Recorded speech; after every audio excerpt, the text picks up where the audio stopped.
ওমরপুর 12 নম্বর জাতীয় সড়কের ওপর ফ্লাইওভারে কাজের জন্য ভাঙা হচ্ছে ভবন।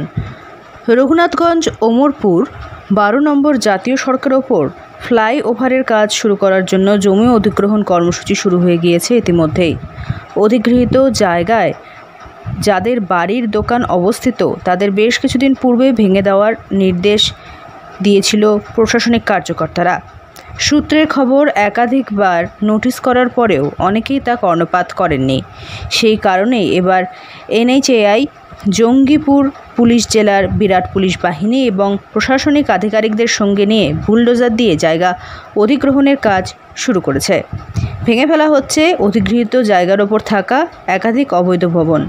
এখানে ওমরপুরে ফ্লাইওভার হবে, যার কারণে রোডসের যে সমস্ত জায়গাগুলো সেগুলো রোড নিজের দখলে নিচ্ছে এবং রোডে যে সমস্ত বিল্ডিংগুলো রয়েছে সেগুলো ভাঙা। এটাকে আগে নোটিশ দেওয়া হয়েছিল? হ্যাঁ, আগে থেকে মানে ওরা কেউ ভাঙেনি? শুনেছি নোটিশ দেওয়া আছে। হ্যাঁ, যারা নিজেরা ভেঙেছিল ভেঙেছে না, এখন তারা ভাঙছে। আচ্ছা আচ্ছা।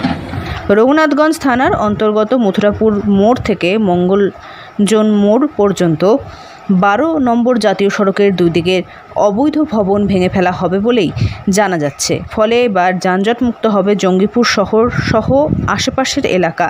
সবকিছু পরিকল্পনা মাফিক চললে খুব তাড়াতাড়ি 12 নম্বর জাতীয় সড়কের ওপরে ফ্লাইওভার তৈরির দ্বিতীয় দফার কাজও শুরু হয়ে যাবে। জানা গিয়েছে, ওমরপুর 4 মাথার মোড় হওয়ার জন্য প্রায় প্রতিদিন প্রচণ্ড যানজটে পড়তে হয় সাধারণ মানুষকে। এই এলাকা দিয়েই বহরমপুর থেকে ফারাক্কামুখী এবং বিপরীতমুখী 12 নম্বর জাতীয় সড়ক চলে যাচ্ছে। তার ওপর দিয়েই চলে গিয়েছে রঘুনাথগঞ্জ বীরভূম রাজ্য সড়ক।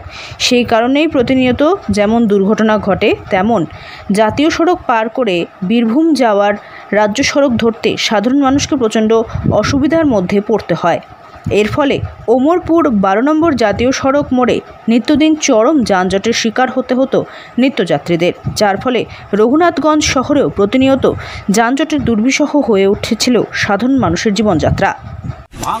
ভাঙলো যে আমি ভেঙে নিচ্ছি, তাহলেও ভেঙে দিচ্ছে। কেন করছি যে শুনছে না, ভাঙছে কেন? ভাঙলো কেন? এখন ওদের দরকারের জন্য ভাঙছে। আমি করে করবো খাচ্ছিলাম। এটা রোডসের জায়গার উপর আপনি ছিলেন? হ্যাঁ, রোডসের জায়গায় ছিল। আপনাদেরকে আগে কোনো নোটিশ টোটিস কিছু করেনি? অনেকদিন আগে নোটিশ করেছিল আগে? হ্যাঁ, আমি তো বললো না, আমরা ভাঙতে লেগেছি, অত ভেঙে। মুর্শিদাবাদ থেকে তন্ময় মণ্ডলের রিপোর্ট, লোকাল 18 বাংলা।